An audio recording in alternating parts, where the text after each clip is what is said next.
U përkujtua sot në Shkodër 200 vjetor rilindjes së Pashkovasës, një prej figurave më të rëndësishme të rilindjes kombëtare shqiptare. Aktiviteti nisi me omazhe pranë varrezave të dëshmorëve dhe bustit të Pashkovasës në Shkodër. Më pas aktiviteti vjoi në shtëpinë Muze Pashkovasa, ku u mbajt një konferencë shkencore me tema të ndryshme, kushtuar jetës dhe veprës së tij. Në këtë përvjetor, personalitete, studiues dhe historian theksuan rëndësinë e trashëgimisë së tij.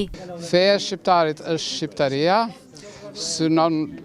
vargje që e paraprin thot të gjithë si vllazën një bes shtrëngonju, synon që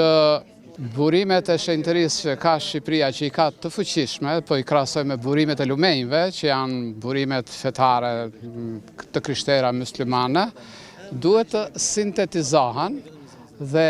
do të thënë sistemi edukativ shqiptar duhet të jetë i aftë ta bëjë këtë sintezë, sepse ata nuk mund ta bëjnë vetë institucionet fetare. Bashkia Shkodër organizoi këtë jubile përkujtimor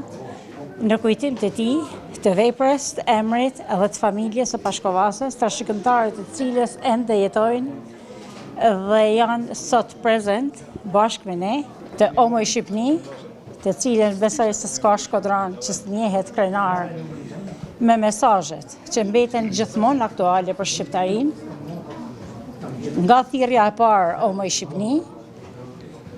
me vargjet lapidare se feja shqiptarit është shqiptaria,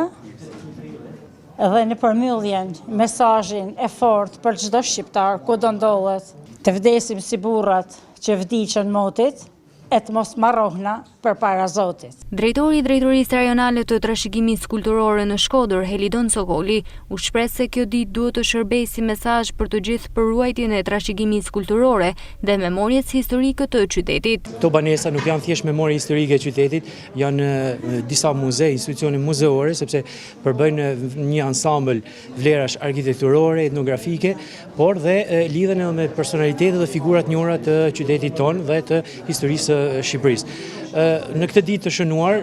referuar këtij personaliteti, le të jetë një mesazh i mirë për brezat e arshëm që të ruajmë trashëgiminë tonë kulturore dhe memorien historike të qytetit tonë. Në vijim, aktorë të teatrit Migjeni interpretuan pjesë artistike nga krijimtaria e Pashkovasës, ndërsa u çel edhe një ekspozit me dokumente historike dhe u promovua libri Dituria e moralit, karakteri dhe virtytet e bujarit shqiptar. Ky përvjetor shënon një moment të rëndësishëm për të kujtuar dhe vlerësuar trashëgiminë e Pashkovasës si një prej figurave kryesore të rilindjes.